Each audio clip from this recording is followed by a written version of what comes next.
Where does the inspiration come from? It comes from God. What is the disconnect between the spiritual and the material? You believe in God, but you don't have any money. Toughest day in business. Man, I've had a lot of them lately, bro, man. If you're having trouble making 60 grand a year, set your target for 600 grand a year. And one of the things that's crazy to me, even in the photo of your home, I saw there's like a fire station literally right behind the house, right? How did the houses burn down? They didn't have any water pressure. It's your host, Omar, and today we sit down with none other than the CEO of Cardone Capital, none other than the king himself, Mr. 10X, Grant Cardone. Thanks so much for being on the show today, thank GC. You, man. But look, I'm not a king. I'm just a guy in the grind, trying to figure it out, trying to make a difference. And you know, I'm a family man and a husband, trying to be a good husband. That's hard.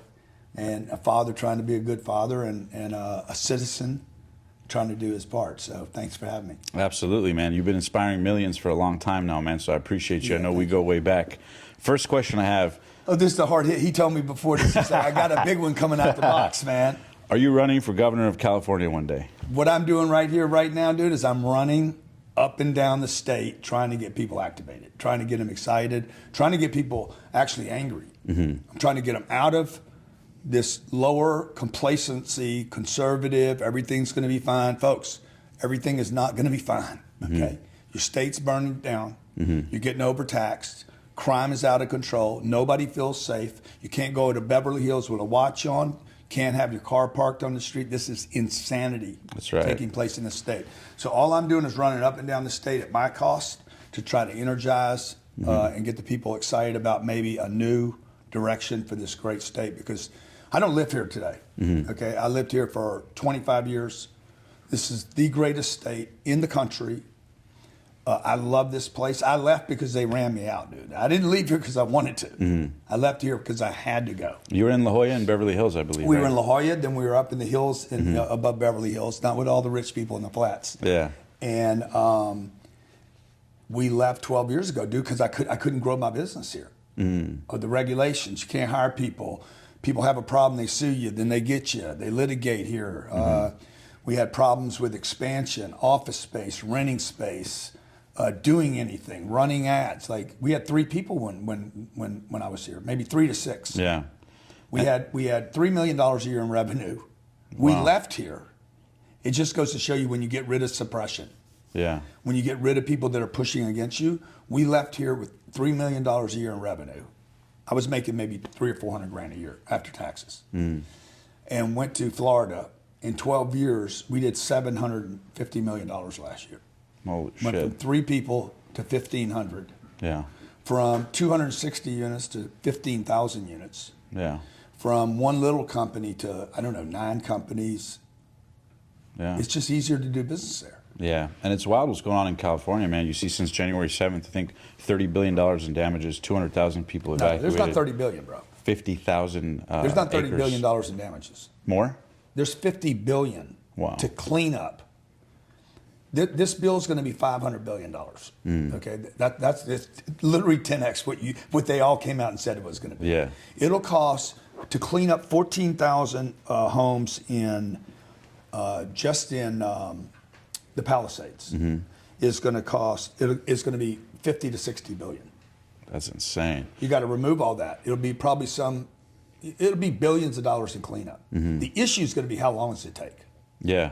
If it takes 7 or 8 years, then the state's done. And what happens to that land when you have 50,000 acres burned and all these, I think it's over 200,000 people who had to evacuate? Yeah. It's insane. What's going to happen to that land, and what do you see happening with the state of California in terms of how the hell they're going to clean it up? It depends on what happens in the next 18 months. So Newsom's got to go, step one. So Newsom could save himself.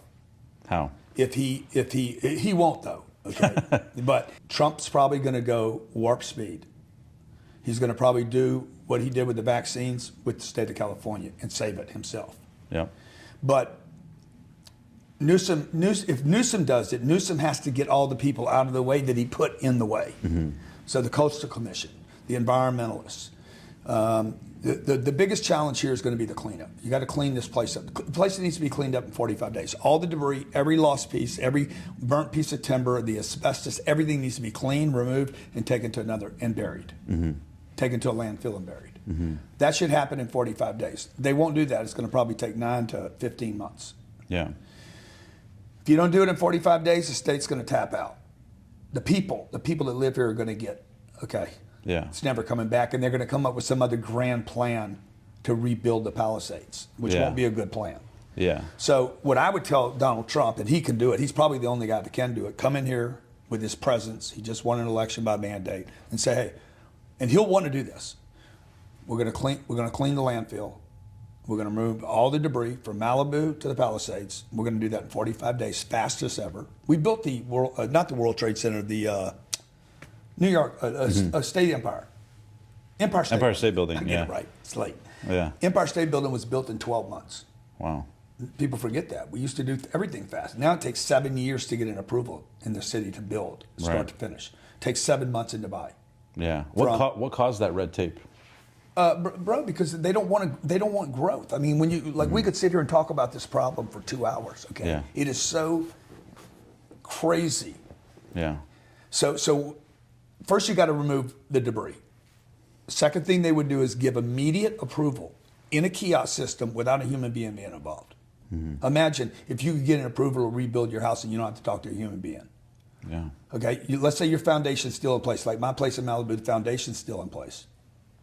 That's a crazy story. We'll get into that Yeah, too. so because the foundation's in place, if I can go to them, to the kiosk, not to a human, and say, hey, we have the technology, bro. Like it's incredible, right? It's mind-blowing. We have 3 companies worth $12 trillion up in Silicon Valley, and we cannot figure these kind of bullshit problems out. We can irrigate the golf course. When you drove up, you looked out your window, and you're like, oh my God, it's so beautiful here. Everything's irrigated, everything's green, everything's clean. You think there's a shortage of water? I'm not talking about the little pond right there. I'm talking about that pond over there. It's called the Pacific Ocean. But you can't do that to the forest. It's bullshit. They don't want to do it. Yeah, even the water was tapped out. The reserves, the water reserves. That was empty, insane. bro. It was empty. Yeah, Why would you empty a reservoir during fire season when you know fires are coming? And cut the budget by $17 million. Why would you do that? Like, do you not care? And the insurance companies knew it was a problem. That's why they pulled out in the last 24 Fire months. insurance, yeah. They're like, hey, we can't take this risk. They know there was a risk of fires here. There's been fires coming here since the Indians were here because every winter the Indians would go to the beach. They'd move from here, this part, they'd move to the beaches because they knew the fires were coming. Yeah. They'd move all their tents and their families, the whole village would move. And once a year they would move back and forth. So what I would say to Trump is, if I had a meeting with him, I'd be like, look, this is the solution. 45 days cleanup from day one. We're already back 7 days. So now we're down to 38 How much would that cost? That's going to probably cost $10 billion. And where would the funds come from for that? You're going to have to write a check. Yeah. So the government's going to have to bail out the situation. California needs to write a check. Now, if he doesn't write a check, he's going to lose the state, which means the state will become a red state, a voting red state. So Newsom's in a check. He's in a checkmate now. So he's either got to write a check and clean it up fast, but to do that, he's got to step on the toes of the people that own him, the Coastal Commission, the environmentalists. So he's kind of he's probably in a checkmate. So is Rick Caruso. That's right. Because they're all connected. Yeah. These people do not oppose one another. They're all buddies. You know, they all get manicures in the same place, get their cufflinks from the same place, their suits from the same place. Same bullshit, bro. Yeah. Okay? So they clean it up. If I have a foundation in place, if it didn't burn my foundation, I should be able to go into the city and say, with the kiosk, and say, bang, I'm approved. Tell me what I'm approved for. If I had 4,000 square feet, you approve me for 4,400 square feet, and you tell me the 4 or 5 things that'll keep my house from burning down. If I'm willing to fund that, fast track me. Let me build that house in 6 months. If that happened, and they started building houses in the Palisades before the end of the year, if we had homes going up in October, bro, this state would flourish. It would boom. It would be explosive. Same thing with the PCH in Malibu. There's Carbon Beach, and then there's, what's that other little beach called? It's called Millionaire Row, but it's not. It's look it up on the phone. Look it up. Don't. I know you. In Malibu off PCH, yeah. Yeah, it's right next to my house. It's Carbon Beach, and then there's. Yeah, you got a $40 million home in Carbon Beach, and I saw the video that they were sending the updates. Every house burned right up until the edge of your house. 26 homes burnt. Bing, bing, bing, bing, bing. I've been telling people for years. Yeah. Okay, if the fire ever crosses the PCH, the entire beach will burn to the ground except for my house, because it's all concrete. The foundation is 26. So you had that in mind? Dude, I wouldn't have bought any of that timber over there. Yeah. It's all timber. Some of that timber's 75 years old. What's crazy to me, Remember too, all the electrical posts? All that timber's been 80 years old. Why is it above ground? You know there's 80-mile-an-hour winds coming through every year, not every once in a while. This isn't like hurricanes, bro. Like, this is every single year. You've lived here long enough. Yep. The Santa Anas come through. They come from the east. They blow west hard, 40 miles an hour, 60 miles an hour, and they're hitting those electrical lines, laying them down on timber. They light up, transponder blows up, boom. All you need is one match, bro, and that whole freaking line of homes went up. What's it called, Jerry? I can't find it. Oh, my God. one of the things. Come on. I need some intelligence in the room, man. One of the Point Doom, No, Matador, no, Latigo, no. Big Rock. Carbon Beach. Let me see. It's called, oh, my God, Nobu. There's Nobu. La Costa Beach. La Costa. La Costa lost. I'll bet you there's on La Costa Beach, which everybody knows this. If you've ever driven down the PCH, you go into Malibu, you see the Malibu sign, and you're like, oh, I'm in Malibu. And then you look to your left if you're going west, what you think is north, okay, because you're traveling down the coast, but part of it. So if you're going what appears to be north, you look to your left and you see all these homes. If you're coming south, going back to the 10, they're right here on the right side of your thing, and you're like, these homes are stacked right on top of each other. And then somebody tells you, that's 40 million, 30 million, 20 million. You're like, that's shack? And everybody has the same comment. You mean that piece, that shack? Like, this could be a 1,500 square foot cedar wood, 8-foot ceiling, and it's going to be $15 million. Yeah, it's a just 'cause of tear location. down. Yeah. Now, why was that tear down? Why has that tear down been there for so many years? Because you know somebody wanted to buy it. But the guy that wanted to buy it went in there and said, I'll give you $12 million for this piece of land, but I got to tear it down because I can't live in that shit. Right. But they wouldn't let him tear it down. They stopped development because there's some environmentalists, some liberal, bizarre, freak agendaed environmentalists is saying we cannot change the coastline. The coastline needs to look like it looked 75 years ago. Well, Yeah. guess what? Mother Nature decided it ain't going to look that way anymore. What it should have been what's built in Miami. Yeah. Cat 5 hurricanes, concrete, steel and glass. Yeah. You can't burn it. Those would have been all private. Like my home should be required to irrigate its surroundings. Every home on that beach, every home in the Palisades should have built-in irrigation today. Yeah, it's crazy. They say you can ignore the facts, but you can't ignore the consequences of ignoring the facts. And one of the things that's crazy to me too is that even in the photo of your home, I saw there's like a fire station literally right behind the house, right? Yeah. And even though it's right behind the house, how did the houses 3 to your right, 4, 5, 6 to your, how did they burn down? They didn't have any water. They didn't have any water pressure. Wow. So, you had literally my house, Jay, Beverly, the designer there, like all these people have lived there for years. Yeah. On top of that, they don't have but $3 million worth of insurance. Oh man, so it doesn't even touch those property values. Yeah. I mean, my neighbor's going to rebuild for what? It's going to cost anybody up and down that strip. It's going to cost them $15 million to rebuild.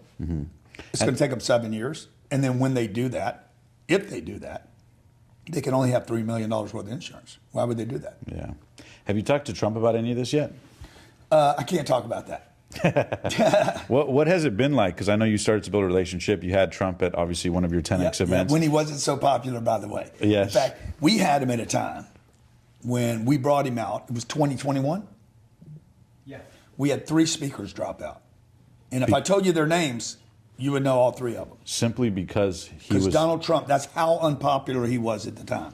He was radioactive, dude. He was like, nobody wanted to touch Donald Trump.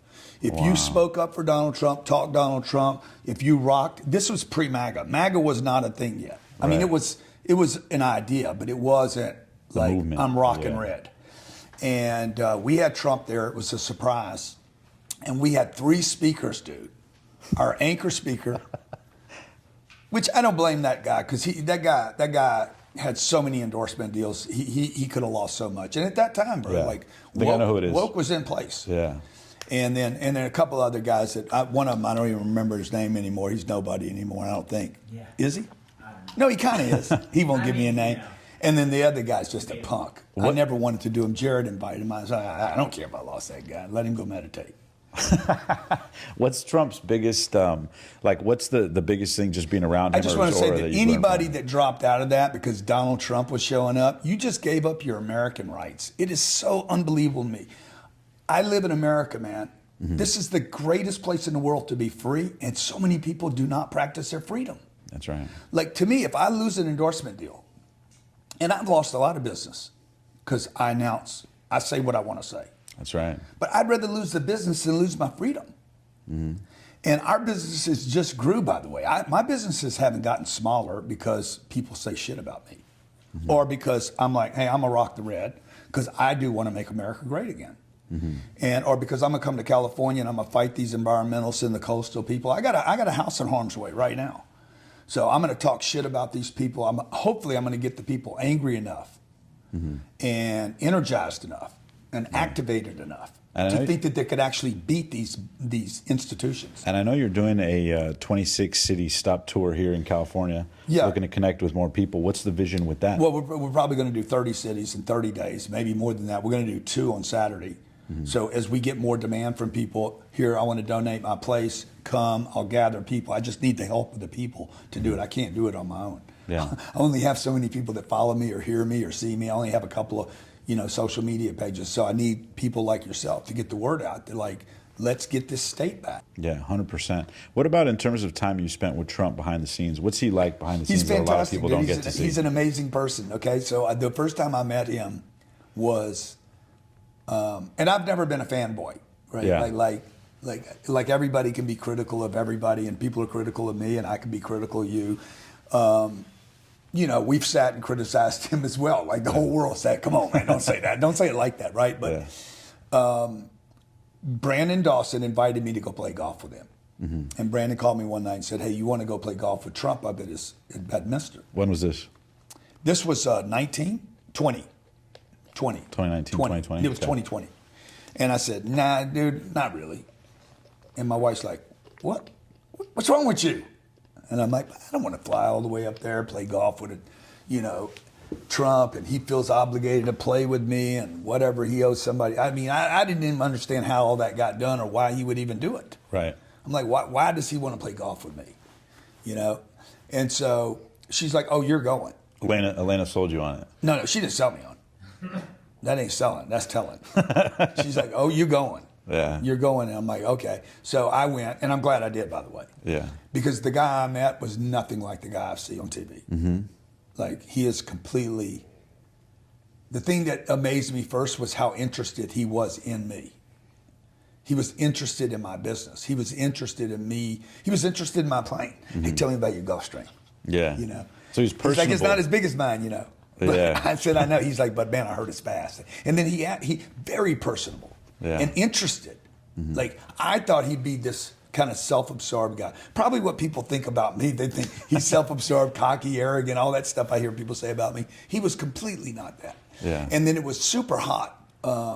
It was summer, and it was so hot.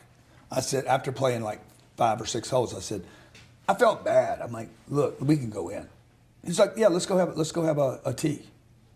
And we went in and we spent an hour and a half talking over lunch. Just shooting the shit. Yeah, dude, how do you get people to your conference? He would ask me that. I remember him like, I was sitting where you are, and he's sitting right here. He's like, so why do people come there? In that Trump way. But I said, well, they come. How many people? I said, well, there's going to be 18,000 at this. He's like, that's a lot of people. He's like, if I came, there'd be more people. I said, no, there wouldn't. He's like, what do you mean there wouldn't be more people? I said, it's already sold out. He's like, well, who are they coming for? What are they coming for? I said, well, they're coming. I invite them. They know I'm going to be there. Yeah. But what about who else is coming? I said, well, they don't know who's coming. He's like, well, you should add me and advertise me because more people coming, they'll pay more. Yeah. This is a true conversation. Yeah. And I'm like, well, no, sir, they wouldn't pay anymore because they're not going to know you're coming if you decide to come. And he's like, well, you should promote me though. You should let them know that I'm coming because you'll get more. I said, no, they're already paying 20 grand a ticket. And he's like, who are you? True story. Brandon Dawson's like, let me explain it to you. Yeah. And he was president at this time. He had been president. Yeah. And lost. And so it was just that for an hour and a half, dude. He's like, what business you like better? You like your real estate business or your ventures business or Do you like your the real the educational business, and why do you do these events? And he was just very, very curious. Yeah, I've heard that. I actually got in touch with some people from his cabinet, got to meet him. I actually got to go to election night. I got to see him, Dana, Elon. I got to see a whole bunch of them. It was cool to witness it that night. Were you at Mar-a-Lago the night of the election? Correct, yes. Oh, I was there. Oh, okay, yeah. Yeah. I didn't see you there, yeah. Yeah. And then after we went to the Palm Beach Convention Center. Yeah. And then that's when he came out and did his speech there as well. it. But yeah, no, it's been awesome to see. And I actually got to meet Dr. John DeMartini, who used to live, he's a doctor who used to live at Trump Tower, right underneath Trump. And he was telling us, off camera, he was saying that Trump is totally not the guy that people see him. Yeah. He knows how to play the character in an honest and integral way, but he knows how to say what needs to be said to get people to think and move differently. But he also likes to, provoke a little bit and polarize a little bit, He's a beast, man. I mean, he's when he won, I was so happy for him, man. I'm like, man. And happy for all people that have a dream that you don't have to sell out. You don't have to prostitute yourself. Yeah. And because to me, Donald Trump is a guy that he gives me permission to be myself and not sell out. Because I would assume, I don't know this to be true, but I would assume it was very difficult on his family. I can only imagine, especially at his age, the amount of you have the DOJ coming after him, you have everybody coming after him from every Everybody's direction. telling you you're wrong. Everybody, even your voters, your supporters, family members had to be saying, no, you shouldn't say that, and you shouldn't do this, and you shouldn't do that. And I asked Don Jr. about this once in a interview, and I said, well, do you guys ever tell him, of course, Grant, I mean, what do you think? And I was like, yeah, of course, right? Because I know in my life, I'll say something, it'll come out wrong, or I just said it wrong. Yeah. Or it just sounds terrible when you go back and listen to it. And my wife will immediately be like, dude, no telling what this guy was getting, bro. Like, Yeah. And the point is that he still could be, he did not change who he is. Now, some people say, well, that's good, he should have changed. But he won. And what I love about him, they call him the Teflon Don, because nothing sticks to him. Yeah. You'll always have him in a suit and tie, or he's got his polo on the golf course. Yeah. You'll never see him with a T-shirt and shorts, half-assing his presentation. Yeah. Always top-notch, always ready to go, always assertive, always on point. Yeah. What could be a better and always on commander-in-chief? attack, too. He's a fighter, man. Yeah. Well, could you imagine if Kamala got put in office, the world we'd be in right now with what's going on in California? It'd be absolutely nuts. Now, do you think that coming into office in 2024, obviously he's made some crazy executive orders, like even just coming in the first few days, he's got some people in place. What do you think about him putting Elon and some of the leadership he's put in place? What are your thoughts on that? It's awesome, dude. Yeah. There should be a lot of deleting done. We need to get competent, practical people that know how to prioritize. Good leadership is not sitting at a podium. It's like, okay, number one, we do this, and then number two and number three. Yeah. We'll get to number 15 when we get to 15, but right now it needs to be 1, 2, and 3. And that's what this state doesn't do. This state's got, we got rodents are more important than the residents. Homeless people, hey, they need a place. It's a problem. But they spent $15 billion on homeless, and we have more homeless. And now we have the people with homes that paid for homes that are homeless. This is insanity, okay? They figured out how to put plexiglass up in the Starbucks and the 6-foot sign and had masks to everybody, and they figured out how to freaking distribute a vaccine that hadn't been proven to anybody in booster shots, but they can't figure out how to irrigate our forest. This is insanity, bro. Yeah, in a state like California, yeah, it's And the unbelievable. people are complicit. No offense to the people of California, but you're complicit. You continue to pay the highest taxes in the country, the highest home prices, the highest rents, the highest food prices, okay?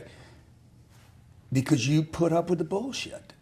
What would have to happen for Grant Cardone to move back to California one day? Go to 0% taxes. Go to 0. Go to 6. Yeah. The state would be flooded with people. Yeah. 2, stop the regulations. Stop it.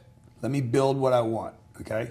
Let me build what I want, where I want. Let the free market do its thing, okay? If I want to buy the 2 or 3 houses next to me and I want to build a freaking mansion there, let me build it, okay? If I just make sure I build it that it's safe. Yeah. And let people do business here, man. Quit taxing. You're penalizing the wrong people. You're penalizing the good guys, and you're rewarding the bad guys. So there's a lot of things that have to change. Stop the crime. You break the law. Protect the borders. Stop the illegal immigration. There's nothing wrong with inviting 1 million people to the state of California. So 1 million people come here from other parts of the world, bring $5 million with you, deposit it in an account. Yeah. We should do that. We should bring 5 million people into the United States this year, legally, with money. 5 million people bring in $5 million, that's $25 trillion dropped into the U.S. economy. And it doesn't leave, by the way. That would be the deal. Yeah. You got 5 million deposited in an American account. We need money in this country. Yeah.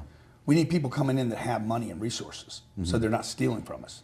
I'm curious, what makes you so passionate about leadership in the sense of like, the country? Because, Yeah. a lot of people know you as the business guy. You wanted $1 billion of assets under management. You've obviously surpassed that. I know. 5 billion. I know. Sorry, you cut me hard, bro. No. I remember the first interview. It was like I had said 540 million, and you were like, whoa. You were like, dude, it's at least 750 right now. At that time, and that was years ago. Yeah, I was getting started, and when you go from 400.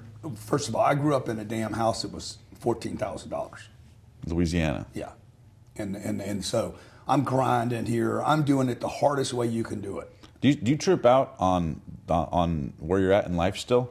Or are you used to it now? I'm disappointed with where I'm at in life. Really? Totally. I'll tell you more about that in a second. But when you come from a $14,000 house, and you're in America, I mean, this place is a dream state.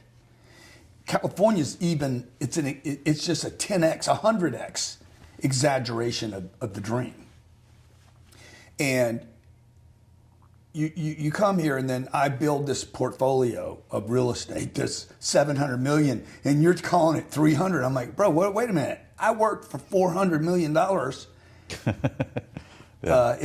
almost $5 billion today, but I did all that. I'm proud of what I did, dude. Like, absolutely. I did all that without any institutions, no connections. I didn't have a Kickstart package. I didn't have a name. I didn't have any big banks helping me. I had nothing, bro. I had no mentor. I had zero. And I know that. And so all I'm saying to you is, like, to me, that is, and I want to make sure people know I did that. Yep. In the 21st century, like my social media thing that I did that when I was 52 years old, bro. Yeah, I think you raised hundreds of millions of dollars on social media. Nobody had ever done that. $1.5 billion, man. $1.5 billion off social media. I think we hit $1.6 billion this month. Wow, that's insane. That we took money from families that could invest in institutional quality assets. This was a brand new idea. Nobody's ever done this at scale. And I never get credit for this. I sound like Trump right now. Nobody gives me credit for that. Okay, but what I'm saying is, we sold over $1 billion, probably $1.5 billion worth of products on the internet. I did that without what is it? OnlyFans? I don't have an OnlyFans. I don't take off my clothes, bro. Yeah. I don't sing. I don't dance. We sell products and services, educational material to people over the internet, all over the world. Mm-hmm. Took those people, told them about these real estate investments. Those people then, like, I've raised more money than I made. Absolutely. And then I'm sorry to interrupt you. No problem. We sent out $80 million last year to regular people. Other guys that do what I do, like I was at this event today, about 800 people. If they're doing what I do, they go to a bank and get one check. Okay, I don't get a check from a bank. We have no sponsors at our events, if you ever notice. Nobody tells me what to do or say. I can't ever lose your business. Bank of America, Wells Fargo, all those people are like, I don't get money from them. And people that do what I do typically go and they take a knee, they kiss the ring. It's Wall Street or big banks. They compromise themselves. And that's why I'm so proud of Donald Trump, because he just, like, he's a gangster, bro. Yeah. He is an individual. He's practicing freedom. He's fighting the biggest institutions in the world, and he won. Mm-hmm. And the most critical time, too. And did you notice how everybody changed their tune? Everybody that was hating him, running against him, calling him stuff, now he's putting them in power, and now they're changing their tune and supporting him and endorsing him. And yeah, it's wild. Huh? I'm sure you've encountered a lot of that. Yeah. I want to ask two quick questions. Everybody's a fan now, right? Yep, exactly. Well, they're haters until they're fans. Yeah. I want to ask is, For you, I touched on it a little bit ago, but when you look at where you're at now, over $5 billion of assets under management, I got it right this time. Thank you. You grew up in Louisiana from humble beginnings. Like, do you ever walk around and go, holy shit, like, how did this all, how am I like millions of followers? I'm like the man. I'm like, no, I never do that. You never, what I do, never what gets I do surreal is, for you? No, what I do is, Because you inspire millions of people, including myself. Like, well, thank you. I used to knock doors real quick. I want to acknowledge you. How I first connected with your stuff is I was knocking doors. I sold solar door to door. That's how I started any of this. And then I went to selling cars. But when I sold solar door to door, people tell me about like this guy Grant Cardone. And it was sell or be sold, be obsessed or be average. And so I would just drill that stuff in my mind over and over and over and over again. And then I don't know if you remember, it was a long time ago. It was the first interview years ago where I went to, you were in, you're obviously based in Florida, but you were in LA in Beverly Hills. And you and Elena went to a restaurant in Beverly Hills. And I like waited outside. You remember that? Yeah, that was awesome, dude. I appreciated the hustle. So. Yeah, I remember that. And then I went up and you were like, you drove 2.5 hours just to meet me, or whatever. And I was like, yes, sir. I was like, yeah, and I'd love to interview on the pod. And you're like, all right, man, I respect the hustle. Let's do it. And we did it in Malibu. It was me, you, Elena, and that interview blew up. That was in Malibu. I can show you the photos on the big deck. It had a big deck. Oh yeah, huge that house didn't burn down. Okay, cool. Yeah. But it was a huge thing, and I remember, you changed my life many times. The first time was through my sales training, and I went from being the lowest producing guy in there, and I studied all your material. I ended up being the top guy. I started training other sales guys, and then that led to other opportunities and just ascending. And then I started the podcast when I went to pitch you, and by you giving me that chance, you changed my life, man, because I was nothing at that time. And you saying and then the interview actually did really well. You guys promoted, and that led to a whole slew of opportunities. So I just wanted to thank you. Man. You're welcome. You've inspired so many people, including myself. So I just want to acknowledge you for that. Thank you. I don't pay attention to that enough that people, have benefited somehow. Yeah, because you're focused on getting the next billion. No, not really. I mean, that's not what I'm focused on. Most of the time you're just slugging through problems and challenges and unknown, Like, I don't really look at, oh my God, I can't believe I got here. It's never that for me. It's like, okay, when am I going to make it? What's next? When is this going to get easy? Because it's not easy. Like, everything's hard. And so most of the time I'm actually, as much as maybe I look like, it's all great and everything, most of the time I'm very disappointed. Believe it or not. Are you stressed a lot of the time? Am I stressed? Is Grant Cardone stressed a lot? A little bit lately. Really? Yeah, a little bit lately. And why? More than normal. Just because we're morphing into something new. So I'd rather be stressed though than be bored and complacent. So we had grooved in a number of things that were going a certain way, and has been for years. But if you followed me for any length of time, I tend to shed skin and do new things. Yeah, and that's really interesting because I know you talked about even early on when you were in California and you were killing it. You're doing, like you said, $3 million a year in revenue, doing about $300,000-400,000 in take-home income. And you literally, obviously, 10x and multiple x that sense. But I'm curious, like, where does the hunger come from in you? Because most people, you know what I mean? Most people are not doing what you're doing at your age and just pumping. It comes from two places. One is so many other people have done so many other things, that are intriguing to me. Some of the names you mentioned earlier. That people have done unbelievable things on this planet. Look what Trump did. And, Elon, look what Elon did. These guys are like, So that inspires me, right? I get pulled up in their example. Have you? And then the second part is that, I'm a very critical person of myself. And so I'm disappointed most of the time with where I'm at. So that it's more that than it is stress. The disappointment pulls me into a new neighborhood. Because the moment I'm bored, bro, like once I have something figured out, I want a new game. I want to play a new game. I want to learn something new. I'm very curious. And you want a bigger game. I want a bigger game, always a bigger game. And always one that I can lose at. And then the problem is when you get successful, then you're like, why am I playing a game I can lose at when I can play one I can win at? Like, because then you're kind of stupid. Because you're like, why am I playing a game that I can lose at when I can play a game I can win at? But the truth is, if you want to keep growing, you're going to play a game that you can lose at, not just keep playing a game you can win at. Where was the moment you felt like you were financially free initially, the first time? I mean, I don't know. Where was that? I was probably 31, 32 years old. And then after that, But the problem is with financial freedom raise at the 32 bar. years old, you're like, you got too much time. The moment you do the math and you got 70 years left to live, you're like, I don't have enough money. how much were you making at that time?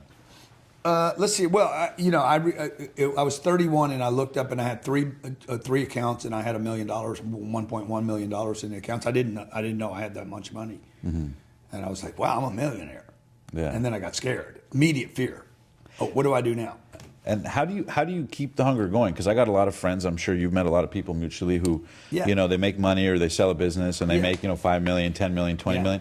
And then they just chill hard, and you know what I mean. They just get comfortable, start going to the country club, start golfing 7 days a week. They don't get comfortable; they get miserable. Just ask them. Yeah, entropy. Naturally, it moves towards They get chaos and miserable, disorder. bro. So you never had that. Like, where does your hunger or fire come from when it's not necessarily because you have plenty of money and obviously you create opportunities for lots of different people. But where does the hunger or fire come from when you're already financially not necessarily having to? The first place it comes from is my mission is not money driven. If it was, I could put it all up right now. So I can't spend the money I have now. So while I talk about money a lot, and it would look on the outside, if you don't know me, like that guy's money driven, and you're like the symbol of it for most people. because I was the guy that said, hey, money's not bad. Yeah. You guys should all go get it. Yeah. You should get it, and you could stack shitloads of it. You should stack bricks and do great things with money, and you should get more money and more money and more money. So I said that, and I still stand by that, by the way. Yeah. But that shouldn't be the driver. Right. I mean, it could be in the beginning. Initially, yeah. But it won't be forever, because I guarantee you, the watches, the cars, the clothes, the shoes, the plane, all that, they're nothing. Did you ever have seasons where you got complacent or miserable when you made money? 100%, dude. And that's the problem, right? So while it might appear that I'm money driven, actually I'm not. Like it because it's not. It doesn't satisfy you. Mm-hmm. What my mission is to serve mankind, to make a difference, and people. I know what people say. I know everything they say, dude. Yeah. Dude, you get it, bro. You get the hate, you get the love. Bro, I know. Look, even John Laguerre, the T-Mobile, I don't need anybody to tell me what my shortcomings are. Yeah. I know them. I was talking to a guy, I can't tell you all the details of this, 3 days ago. He told me why I couldn't do something. Okay? Uh-oh. I told him why, because he was telling me about there's a lot of shortcomings with you doing this particular thing. I can't fill in more than that. But it's I have an intuitive feeling I know what it is. okay. So just stay with that. Okay. And then I gave him 8 reasons why it would be very difficult for me to pull this off. And he wrote me back. He's like, most people do not have the introspective that you have. Most people in this field do not have your introspection, your awareness of your shortcomings. So nobody needs to say one thing about me. I know everything wrong with me. Okay? And I'm not trying to fix it. Like, I am who I am. This is the package. Now, I know in my heart, like probably Trump knows, he knows he actually wants to make America great again. That's right. The fact that he might get rich and his family's going to get rich and they're going to have power, he's like, yeah, that's going to happen too. That's a byproduct, yeah. By the way, that might be the first product. I don't know. Yeah. But I don't know of a president or a king or a queen that hadn't gotten rich. So, whatever. That's his business. He's got to deal with his God the way he deals with his God. I got to deal with mine the way I deal with mine. And I'm just saying, like, I want to serve mankind. There's 8 billion people on this planet. And I want to help as many people as I can while I'm here and while I can help. And there's some things that I know that I'm good at that I can help people with, and I want to help them. Yeah. And if me coming back to the state of California, I can activate people and put rallies together and get people excited and possibly get this Newscomb and this Bass and all these freaking communists, socialists, nasty, evil intentioned, mixed up, confused people out of this state, or at least get them out of power, because they're not leaders. Okay, this is a lack of leadership, but they are in power.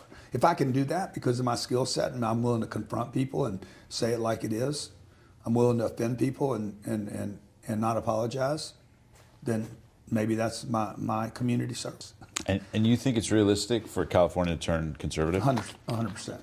I don't think this is a red or blue. It's not a Democrat or a Republican thing.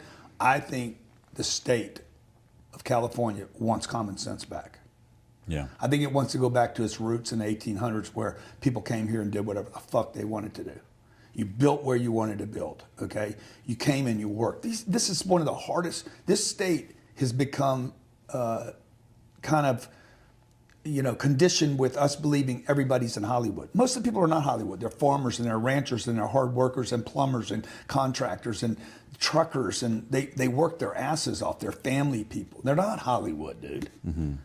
The state of California now is considered trans, gay, and Hollywood. That's not what it is, though. And drug addiction everywhere.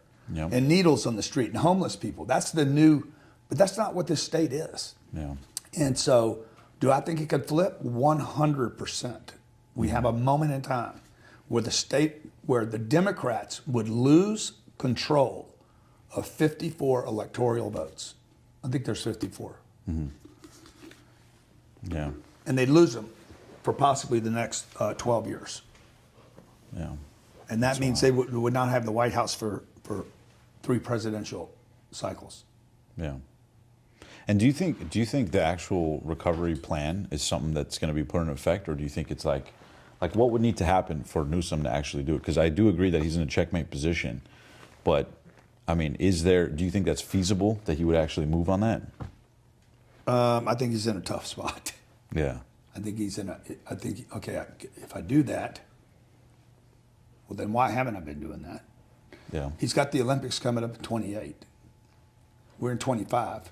If it's not rebuilt in 3 years, dude, I'm telling you, this state could go bankrupt. He's got an insurance problem to fix. He's got a debris problem he's got to fix. He's going to have 3 more fire seasons before the Olympics. I'll bet you he's under some stress right now. Oh yeah, big time. He's got to be thinking, shit, I'm gonna be out of a job and I will never be able to work again. Mm-hmm. He'll never run for president. Okay, they're gonna get rid of Karen Bass. Yeah. They're gonna get rid of Kamala. Can't come back. There's no way she can do this. The state of California will not vote for her. So I think he's checkmated. Mm-hmm. I think his entire career is over. And I hope it is. He should never be allowed anywhere near a company or a country or a government to run anything. Did you see that interview that Trump was doing where they were asking him about him and he said new scum? And they were like, new scum? And he was like, new scum. Like he kept insisting on it. He loves that. You see, he's childish, He's like, yeah. Like Elon. Elon's childish. I'm a childish person. Once I pick a fight, dude, I'm going to forget your name and I'm going to tag you with something else. Yeah, but you have fun with it, man. It's one of the things that I've always loved about your brand, and you kind of building that message. Like you've inspired a whole lot of people, and there's a lot of people in personal development and leadership that people look up to, but you're one of the few that looks like they're having a good time doing it. And you've always been innovative too. One of the things I wanted to ask, switching gears a little bit, is obviously with the 54. Sorry. 54. I couldn't move up that. I need to be sure it was 54. Because if you can get 54 votes here, bro, they could win Pennsylvania. You have to win Pennsylvania like 7 times every election season. So my point is, for all you guys that are out there, you're political, you want to see the state change, you want common sense back in, 10xcalifornia.com, man. Go there and register, number 1. 2, okay, come to one of these rallies or hit us and say, hey, I want to put a rally on. I'll come. I'll donate my time and I'll come show up. You want to put one on? I'll do it. Get a bunch of people. I'll come. I'll speak. I'll bring my buddies in. Okay? Let's do it. And you'll get some freaking unbelievable content. Yeah, absolutely. Let's do it. We're already getting some media attention on this. Sunday morning, I'm on TV here in LA, and so people are becoming interested. I'm getting a lot of people from the state are just like interested in this game. Yeah. Okay, so this is a game, by the way. This is a game where the good guys get to win something and the bad guys get to be sidelined. Yeah. Let's sideline. Let's get rid of the Coastal Commission, get rid of the environmentalists. Let's take care of our property owners and our taxpayers. This could be fun, man. Yeah. We got 18 months to pull this off. Maybe, probably less than that, just 12 months of hard work. Yeah, I love that, man, because you've advocated for people making sure their personal economy is right. Yeah. When we had shit leadership in Yeah. place. And now it's like, if we can get our personal economy and our global economy, now we're moving and grooving. Yeah. You know what I mean? And you know, I don't know if you know this, they want to take taxes to 14.4 now. Yeah, I saw that. Or has that been approved? I saw that. No. I He don't wants a think it's really- $2 gas tax by 2030, so that you're driving electric. So whatever the gas is, they want to add $2 on top of that, so you don't drive gas. Yeah, him and Biden, man. It's fucking insane, bro. I- They won't bury the electrical underground because they said they don't have the money, but they spent $18 billion on a rail that nobody in the state of California wants. Yeah. Like, I can take Southwest to Vegas, and that's where the rail is going to go. I don't think they built 50 feet of it. So it's just insane, man. It's unbelievable. Even and then when you had Biden in office, it just empowered it even more. I saw this thing that was talking about Biden was signing executive orders on things he wasn't even reading. I don't know if you saw it was with I forget if it was McCarthy. I forget who it was, but they were doing an interview with him, and they were saying, you know, now that Biden's out of office, I think it just came out like a day ago, that he was signing executive orders and he wasn't even reading them. Yeah. Like he was fully just being briefed by his team, you know, and Biden doesn't even know what's going on. Who knows? So it's been absolutely bonkers. Switching gears, I want to talk about cryptocurrency and AI. Yeah, Obviously, it's been a huge thing. Trump just announced a huge round of investment. You have, you know, nations all over the world investing here. And I know you have talked about, you know, being one of the first people to use Bitcoin to buy commercial real estate or get involved in commercial real estate. What are your thoughts on cryptocurrency, the future of it, and how it might play into real estate? Yeah, so I have been studying particularly Bitcoin since 13, quietly, not telling anybody about it. Did you buy it in 2013? Uh-huh. Nice. How much? I was given 100 pieces No way. in 13 Shut up. No for a way. speaking gig, and I still have it. No way. And I've been buying it since then. And then once I'm like, oh, wow, okay, this is how this works. Oh, I see this. Oh, my God, it went up, it went down, it went up, it went down. It's liquid, so I've been adding. But we just launched a real estate Bitcoin fund. Mm-hmm. And by the way, for anybody watching, I'm not here to tell you to go buy Bitcoin. I have a better way to get Bitcoin than buying Bitcoin. Mm-hmm. I had the real estate buy the Bitcoin. What people didn't understand was I was buying my real estate and taking part of the cash flow of the real estate and using the cash flow to buy Bitcoin. And when I started looking at it, so you hold the asset and then you're cash flowing in Bitcoin, like you convert the cash flow into. I'm converting the cash flow to Bitcoin. And when I started looking at which one was performing the best, we created this for the public, where I bought a piece of real estate with my money, $72 million. We added $15 million worth of Bitcoin at purchase. Mm-hmm. So I closed for $88.1 million in total with fees and everything. And then I go to my audience and say, hey guys, I'm going to own this. I can own it with you. I can own it without you, whatever. I've already paid for it. We closed it. Would you guys like to come in?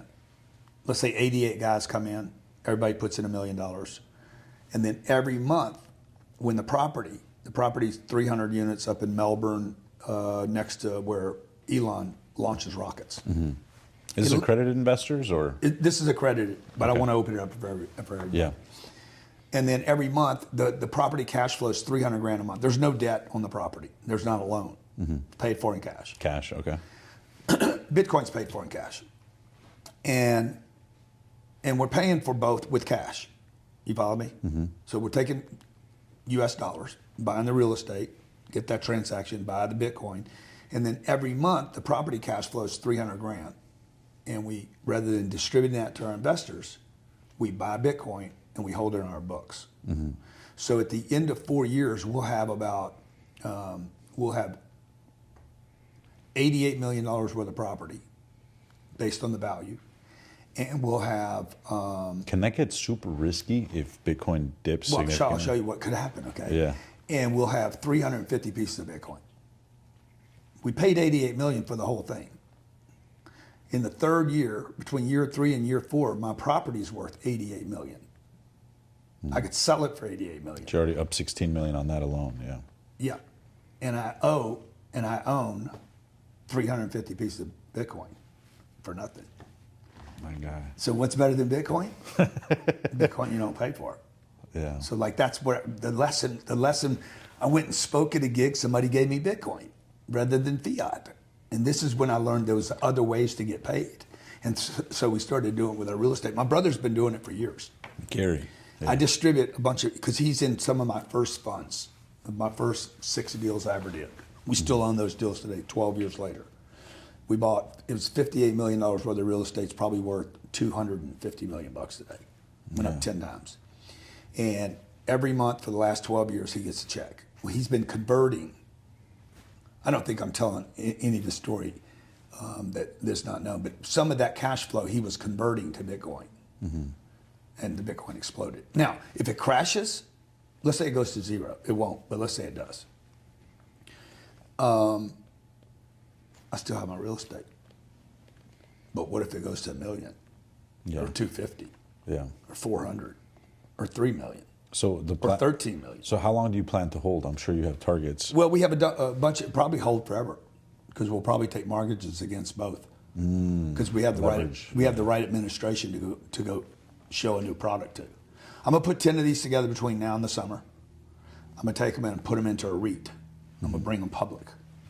And I know you had a meeting. I believe you had a meeting with Michael. And then Saylor. I'm gonna go to like a Howard Lutnick, that's Commerce Secretary right now, who's a big Bitcoin guy. He's got a couple $100 million. The whole administration is Bitcoin friendly, crypto friendly, and then I'm gonna go and build mortgage products out of this, where we've got 10 and 15 and 20-year mortgage products that you can borrow against the real estate and the Bitcoin combined.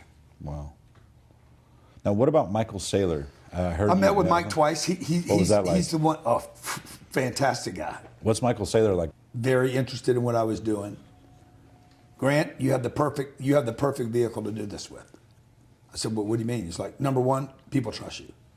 That's the most important thing. Number two, you have a great brand. 3, you haven't let your investors down. He knew everything about me, dude. I know you do real estate, it's boring. You know, and so I'm like, well, Mike, what if I put together, like, what if I told him about the model? He's like, that's for pussies. I said, what do you mean? He's like, dude, you need to do 50-50, 50% real estate, 50% Bitcoin. He's like, better than that, you should do 20% real estate and 80% Bitcoin. I'm like, bro, I'm not this isn't a Bitcoin play. This is a real estate play. Yeah. Mike, that buys my Bitcoin. So I think this is going to be the biggest thing I've ever done, except for maybe one other thing I'm working on. But anything you could share on that? Give us a little hint. You've been brushing around. Got it. Now, if you were to hypothetically do that, whatever. Yeah. What about it calls you to it? Well, like there's, dude. I love that smile. I love that smile. I'm just curious. Yeah, I'm just curious Yeah. about, I said this earlier, right? I have to play games that I can lose at. So, like, it's no fun playing a game you win at all over and over. This year, we're going to do our last 10X Growth Conference this year. Ever. Yeah. And the rationale being so you can free up bandwidth for more. I've done 10 of them, man. Like, at some point. Yeah. I remember one of the sharks called me from Shark Tank and said, hey, man, we've done like 11 seasons. I'm thinking about renewing. I'm like, bro, you've already done enough seasons. Like, what's the difference between 11 and 12? Nothing. You already done 11. Or whatever it was, 10 at the time. Like, at some point, you're like, what's next? Yeah. What's next? So, when you're a kid, you want to be an adult. And when you're an adult, you want to be a kid. I want to play games that I have the potential to lose at, but there is a chance of winning. Has there been times in your life or in your sort of business as you were developing, when you're trying different things, where you are essentially alone a lot, in the sense of, obviously your wife can understand you to a certain degree, but they're not in the trenches with you, your executive team. Yeah. Obviously they're on payroll. It's like different. And you're very alone in a lot of ways. You understand. Yeah, I get it. You understand. Even though you're super alone and they lean on you and look at you and you can have 1 million people around you, bro. You're still alone. Yeah. And this is what I was saying about Trump earlier. Exactly. The thing that I loved about Trump, and the reason I celebrated for him, was because I know these last years he was alone. Jesus was alone on that cross. Okay, yeah, everybody's watching him, bro. He was alone. Yeah. Okay, like when you're suffering, bro, ain't nobody with you. Not your wife, not your mom, not your dad, not your kids. They can't be. Yeah. They don't know what you're feeling when you're going through hell. and you're worried and you want to do the right thing and you don't want to compromise yourself. You need to get the victory for the team, and you're tired and you're worn out, and when I was doing Undercover Billionaire, bro, I was alone. Yeah. You know, things, when I take on new things, bro, I'm like, am I doing the right thing? Not doing the right thing? Is this the right thing? Should I do this thing? I don't know how to do this. I've never done this before. Everything, my whole life has been this, I don't know what I'm doing. You know? Yeah. You know, and so when a guy says, oh, you haven't had experience with this, I haven't had experience with anything. Yeah. I didn't know how to write a book. I didn't know how to speak on stage. I didn't know how to do a podcast. I didn't know how to get an Instagram channel. I didn't know how to be a father. I don't know how to be a husband. You know, I don't know how to come to the state of California and get them excited and rally them. I don't know how to do an interview. Yeah. I don't know how to do anything, dude. Everything I did, I was a rookie. And then once you break the rookie, you pop your cherry and you're not a rookie anymore, then you realize you really don't know what you're doing. Yeah. Yeah. And then you're like, do I want to go do this again? So a big part And it gets harder Yeah. as you get stuff Why? because you're putting it at risk. Now you got more to lose. Now I'm Yeah. risking the reputation, the brand, the family, the money, the business. Yeah. everything, bro. Like, and then everybody will tell you don't have to do this. How many times did Trump say this? I don't have to do this. Yeah. I got a good life. And he really didn't. Yeah, he put himself through hell. Yeah. For torment. Yeah. And it's not. And he won. Yeah. Big time. And we win because of that. Yeah. Now, how do you deal with that, though, when you're in the trenches? Because there's a lot of entrepreneurs listening to this, men and women. And I know we talked about it. It's like, you know, and you might have all this public praise, millions of followers. People are like, oh, easy for you. You've got a $4 Only million the house successful here. ones will even understand the question you're asking me right now. Yeah. It'll be this many people that even understand what you're asking me. Yeah, but you get it. Yeah. Oh, I 100% get it. And only the ones that have been what you like, it takes a lot of insight for you to be even asking this question because, I appreciate that. yeah, this is not about cars and stuff. This is about how do you deal with being alone. Mm-hmm. And no matter how much your partner loves you or how close you guys sleep or spoon or whatever, bro, that whatever's going on with you is yours. Yeah. And only yours. Yeah. And you can share it with everybody if you want to. It ain't gonna make it any better. Yeah, they won't get it. Yeah. It won't matter, bro. Yeah. It's like sharing a dream. You know, you have a dream. God, you'd never believe this dream I had. And then when you start telling it, you're like, there's no way they're getting this. They're not feeling it. Yeah. Well, because you can't even really do it justice. Yeah. How do you navigate that, though? Because I think that's what holds a lot of people back. So, like, for example, you mentioned something that I've heard a lot of people say about Trump is that he's always asking questions. Even Tony Robbins, we're working on a pod with Tony. Actually, it's funny. I've been trying to get Tony on a podcast forever. And I was in Palm Beach, Florida at the Palm Beach Grill.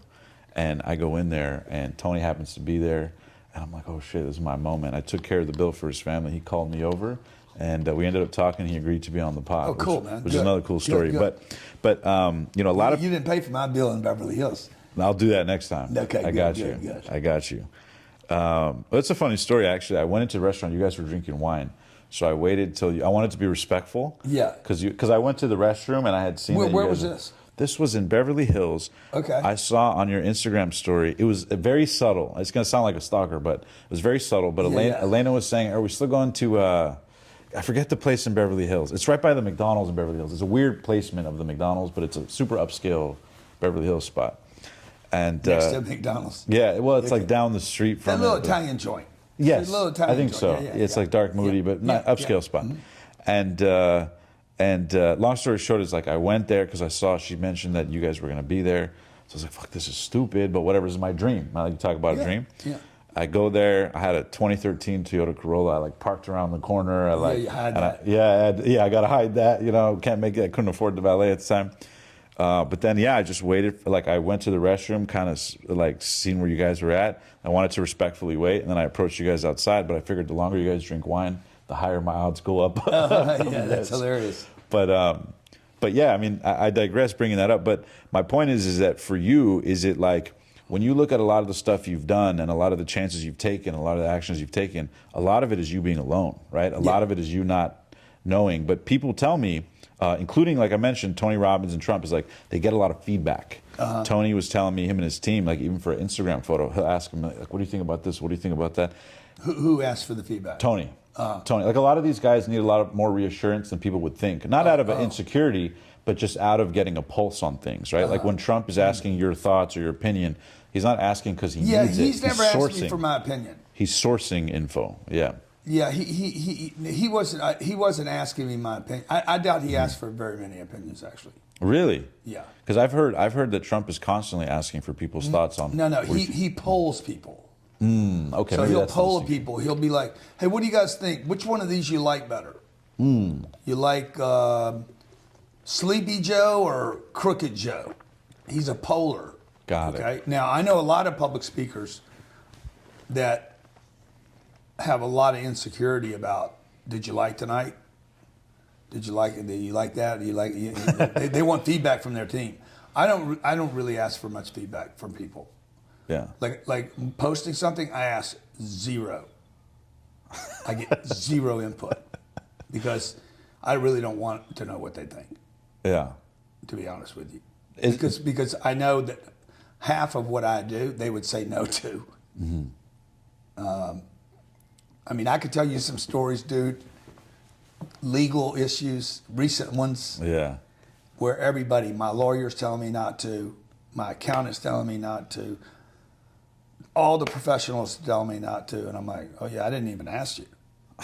I'm doing this. I'm doing something right now. Everybody told me, don't do it. Yeah. Everyone. I'm talking everyone. Even Elena? Everyone said, leave this alone. That's why I don't ask them. Because this is not, some of the things I do are not, they're not committee questions. Where does that confidence come from? Do you feel guided? Do I feel guided? I hate to say that, dude. It sounds so spiritually arrogant, but there's things I have to do because I know they're the right thing to do. I had a guy, you probably saw it was in the papers for, I don't know, 2 years, 3 years we fought this. It was an investor suit, started this class action lawsuit. I heard about that, yeah. He put $5,000 into 2 investments. He had bought every product that we have at our company. Wow. Every educational product under a different name.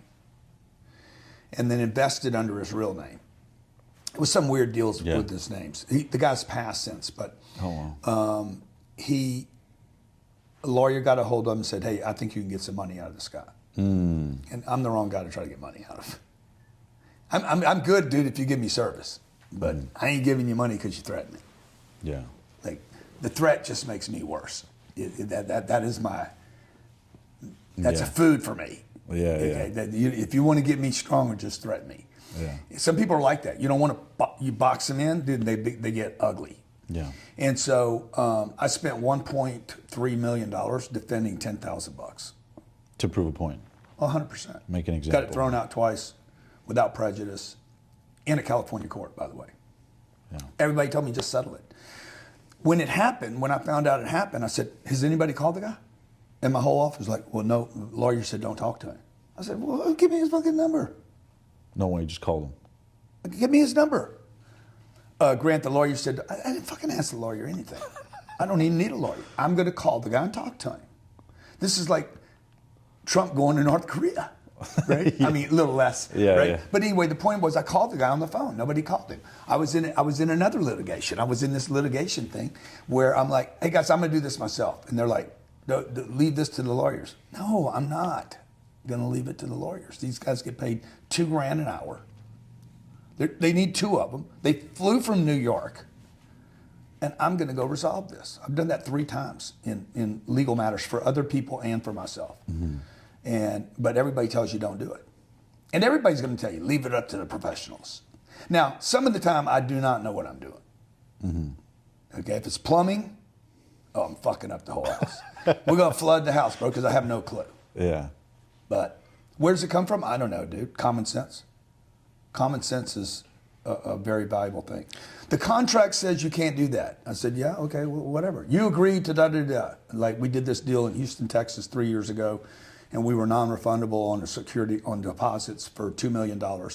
We found out something after the deposits had become non-refundable. Oh, I remember this story, yeah. And I said, I want to cancel the deal. And they're like, no, you can't cancel it. My lawyer's like, you can't cancel the deal. I said, I can cancel the deal. I can walk away from the $2 million too. Grant, you're going to lose $2 million. I said, no, I'm not. I'm going to cancel the deal first, and then I'm going to get my $2 million back. You have no right to the $2 million. You'll never get the $2 million. No, you won't get the $2 million. I'm going to get the $2 million. And then I'm going to fire your ass when I'm done. And that's what I did. I canceled the contract, got my $2 million back, and I fired that guy. And you got it back because something was misrepresented? No, I got it back because common sense. Where does that come? Common sense, dude. Common sense. Nobody wants a lawsuit. Nobody wants a problem. Nobody bigger wants, problem. Yeah. Come on, man. This is why Trump's so good at the tariffs. He's negotiating with people. Yeah. With Canada. Yeah. You know, he told Canada today, hey, either become the 51st state or you'll never sell another product in our country again. Just straight up. And so he'll end up getting a great deal from Canada. And they should become the 51st state, by the way. It'd be a brilliant thing. So let me ask you this then, just to touch on it one more time, is how do you navigate when you're alone in those moments and making these decisions against this world and all these ambitions? You gotta trust yourself, man. Where does that come from? Does that come from just you? Comes from showing up every day. Show up every day. Knock on a door. Make the call. Trust yourself. If you say you're going to work out, work out. If you say you're not going to eat sugar, don't eat sugar. If you say you're going to quit drinking alcohol, stop. You have to trust yourself. You don't need to get trust from other people. Okay, I don't need somebody to tell me the picture looks good. The picture looks like the picture looks. Yeah. It could look good to you. It could look. What does it matter, dude? Just get the picture out. Yeah. So, you know, I trust that I look better today than I will tomorrow. So fucking just post the picture. Yeah, that makes sense. And you know, if I check with everybody, it slows everything down. So, like in our marriage, man, I make decisions. I don't call my wife and say, "What do you think about this?" Now, I'll get input from her. Yeah. Hey, I'm getting ready to make this move, or I'm getting ready to do this. You like these colors? What do you think? Were you ever like that? Were you ever the type to ask questions and it slowed you down and you realized, okay, fuck that? Or were you always like a... Well, no, I rolled by myself most of my life. So for the first 51 years, I was,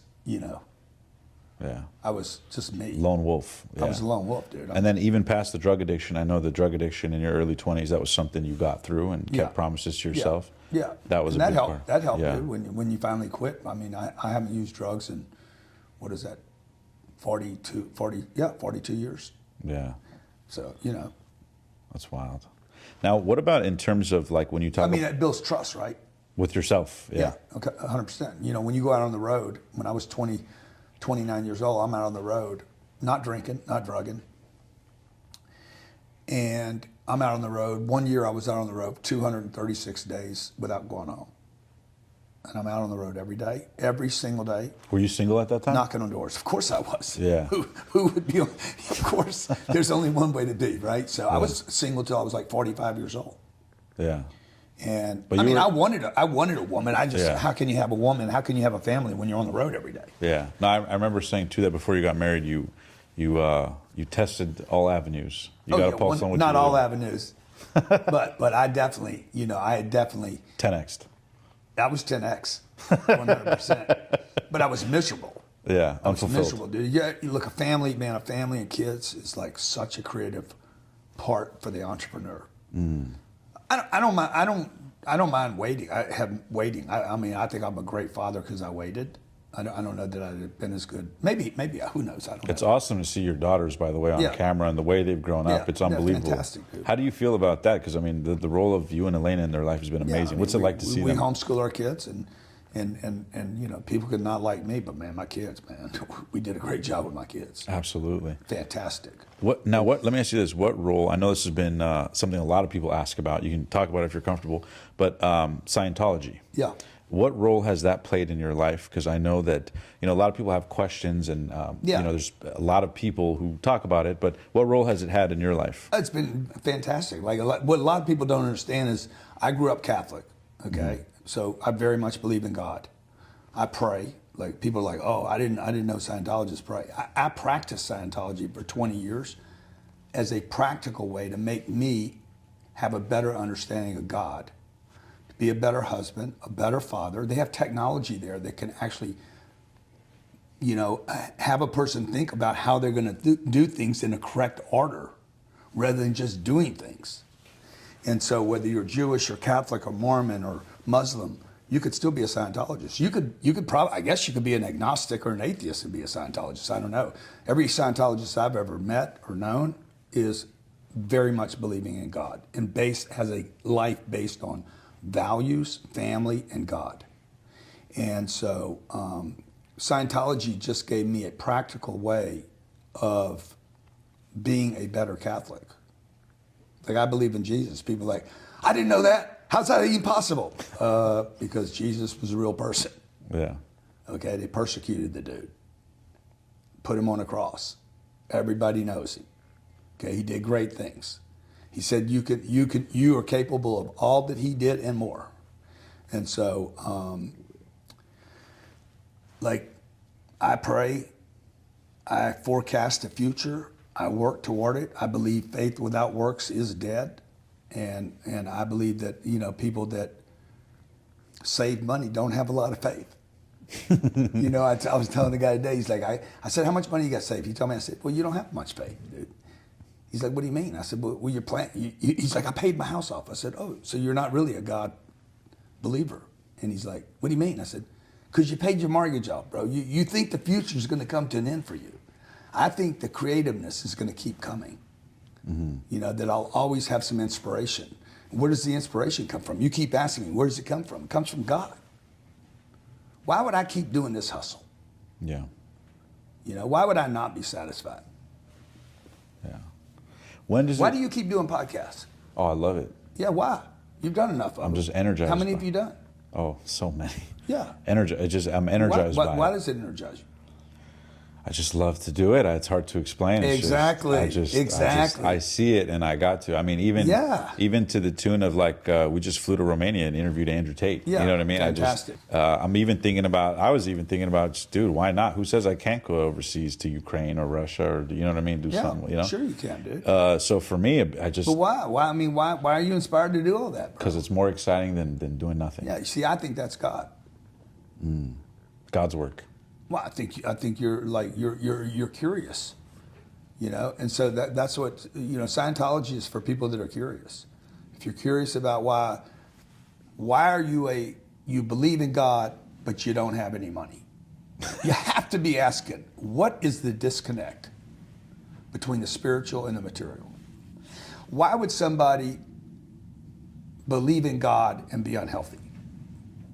Why would a person that really had true balance and understanding of God not have everything? A great marriage, great kids, healthy, physically healthy, wealthy, prosperous, energy, sense of service and community. You know, that's why I don't play golf every day, dude, because I'm curious about what else can I do to extend myself? Who's the next version of me? Yeah. Like, I went from freaking poor kid in Lake Charles, Louisiana, car salesman, consulting auto dealers and manufacturers, shedding that skin and becoming a public speaker, consulting companies across the board, from Fortune 500 companies to doing these massive events, to speaking at a MSG conference or Madison Square Garden for Donald Trump. And, you know, I just want to continue to do that. Yeah. And discover. And that's how it's helped me. It gives me more confidence and certainty and answers questions about that I think all of us have about life. Like, how did you discover it? Like, how did you walk into Scientology? I was 25 years old and was given the book Dianetics. I read that book. I really loved that book. L. Ron Hubbard. Yeah. Right? Mm-hmm.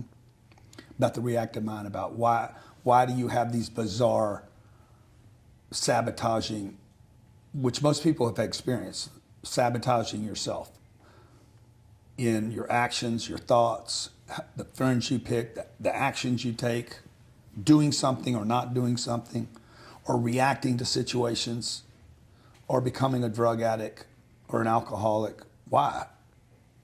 Why were you the one in your family that ended up with this problem? And that book is about that. It gave me a lot of answers of why I was a good kid growing up in a good family where God and values were the core, and then I went and did all this dumb shit. Nobody made me do it. Yeah. I reacted to conditions, to a bunch of losses I had. And so that book helped me, and that's how I was introduced to it. And the hunger comes from a combination for you at this stage. Obviously, it evolves at different levels. I know you talked about early on, not having a father, role model present. Like there was a fire in there, a hunger in there, and then it evolved. But for you now, we talked about it a little bit earlier, like money's not really the motivator. I mean, obviously, it's a byproduct of it to create financial freedom for yourself and others. But the hunger or the fire now, like I can't imagine Grant Cardone retired living in a Palm Beach country club and just away from it all. Like, where does that insatiableness come from? Like, what's the fire? How does the fire stay lit like that? It's better than going out. I mean, it's curious. I'm curious, man. I don't want to go sit in Palm Beach. and I don't want to keep doing big events over and over for another 10 or 15 years. Yeah. I already know what's going to happen.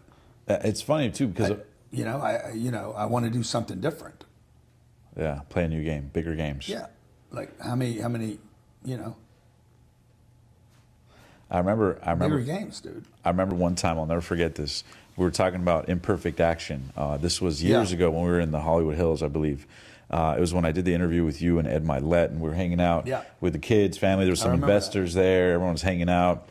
I had to piss 2 hours in. You guys were busting my balls laughing. Yeah. But I'll never forget it. We were sitting down smoking cigars, and someone was asking you, maybe Ed, or I forget who it was. Someone asked you, they go, where are you guys doing the event this year? And I think it was the Florida Marlins Stadium or something like that. Yeah. And they were like, oh, how many tickets have you sold? And it wasn't that many compared to the thing. Yep. And they were asking, what's your plan to sell it out? And you're like, I have no fucking clue. Yeah. Like we're just gonna. We had 34,000 seats. We had to sell 38,000 tickets to fill up 34,000 seats. And you're not scared shitless when you're committing? No, I'm scared, dude. 100% I'm scared. But scared all the time. Fuck it, just roll the dice. I mean, not quite like that, but you got to have some kind of plan or strategy, and you better believe in yourself, and you have to believe in yourself more than one day. Like, back to the Scientology thing. Scientology got rid of a whole bunch of doubt for me. Like the beliefs? Doubt. Could you shed light on that or zoom in on that? Doubt. Like, you go to church for an hour. I pray to God. I believe that. I believe, I'm praying, bro. I'm like, okay, I'm getting all the scripture. I'm getting the words. And then 3 hours later, man, I'm in doubt. Why? I mean, did the God thing not work? The sermon didn't work. I didn't practice it. What happened? I mean, 1 hour in church it's hard to compete with 163 hours, which will be the rest of the week. Right. Of uncertainty, bad news, criticism, failures, disappointments, discouragements, losses, bad news. Like, just keep going through it, dude, because it could come at you in 7 days. You could get, my mom used to say, when it rains, it pours. Exactly. So you're getting just hammered. Man, I need to go back to church. Well, maybe you do, but what are you going to do? You can't stay in the pew. Yeah. You can't stay in the pew and just pray. At some point, I got to get out into the world. And I have to do something. This is that faith without works, faith without action, faith without doingness. And so the doingness builds the confidence. And so if I can get rid of, if a person could shed their losses, permanently shed losses, and not be carrying around, who knows how many losses a human being has in a year. You fall down on your bike, you had a loss. Your girlfriend rejects you. You had a loss. Loved one passes away. Whatever. It is. Yeah, my dad died. My brother died. Friend dies. How old were you? Girlfriend, when your dad died, how old were you? I was 10. Wow. Yeah, lost my older brother when I was 20. Lost 3 of my friends before I was 25. Overdosed 3 times. Nobody knows that today. They just see me. Oh, look, Grant Cardone, Yeah, he's got the money. That was easy, bro. That happened overnight. Come on, man. Nothing happens for anybody overnight. Getting it's one thing. Getting it's pretty easy, actually. Keeping it, shit. Because, man, it's hard to keep it. Yeah. And then multiplying it, That's why when you cut me back and you're like, you got $1 billion worth of real estate, I'm like, bro, it's fine. Okay. Like when people tell me, like we had this argument, this guy was saying I didn't have $1 billion, had put $1 billion net worth together, and it became this big thing, and he's making this big deal. I wasn't making a big deal about it. I know what it is. I see it. I'm the only one that actually knows what it is. And people are like, why would you defend it? I'm like, bro, how do you keep what you won't defend? And if you can't keep it, how you multiply it? You can't. So that's why you have to defend yourself. And the best way to defend yourself is to attack. So that's why I'll take on a fight. Like, I don't want to do it. Yeah. But it is the best way to defend myself. Yeah. If I'm doing the right things. Yeah. So that's that comment you made about the earlier guy. Yeah. You briefly made it. Yeah. And I was just like, well, yeah, I mean, you know, whatever, you got to defend yourself, and you defend yourself by attacking. Yeah. Play offense. Yeah. Yeah, but you can't do that, dude. If you have all these memories and losses and disappointments and discouragements and memories of losses and discouragements and failures, and I didn't get up and I didn't do it, and I said I was, but I did, and you just have tens of thousands of these memories. I was supposed to knock on another door. I said I was, and I didn't. I told my mom I was going to go there, and I didn't. I said I was going to stop smoking, and I didn't. And I was going to go to the gym, but I didn't. I said I was going to stop sugar, and I didn't. Like, if you can't get rid of all that, bro, like, you're stuck with it. I love it. And then the last one. This is for viewers, men and women, whether they're in California or anywhere around the world, around the country, who want to take their life to the next level, who want to get unstuck. So much of your life is helping people get out of the lids of their life. What's Grant Cardone's best advice for people to get unstuck and take control of their fucking life? Do 10X. Do the 10X thing, man. If you guys, you know, a lot of people don't understand 10X. They know it. They heard about it. They see it on the hats. Or 10X. 10X is not about 10X tide. You know, it's not about stronger. 10X is a multiplier. It's like an identity shift. It's okay if I have, yeah. It forces you. You're not setting goals in increments anymore. You're leaping. You know, Elon's a 10Xer. Okay, he's not talking about going to the moon, bro. Mm-hmm. He's talking about putting a flag on Mars. Trump's a 10Xer. See, Trump would buy the Palisades solution. Hey, we're going to clean up the whole place. I would tell him 18 months, and Trump would be like, let's do it in a 1.8 months. You know, that's 10X, right? So 10X is either bigger or faster. And I would just tell people, like, if you're having trouble making 60 grand a year, set your target for 600 grand a year. They won't believe it. Well, that's fine. That's fine. Yeah. That's fine. You won't believe it. You're not going to make 60 either. You're going to come up short on both of them. The problem is you're going to get to 60 or 55 or 54, and you're going to find out you can't live. You're going to set the 600, and you're going to have to quit your current situation. You're going to probably have to move to some other part of the country. You're going to have to learn some other skill set, and you're going to start making 50 grand a month one day. Oh, my man. 10X is real, man. It's the money, it's the money.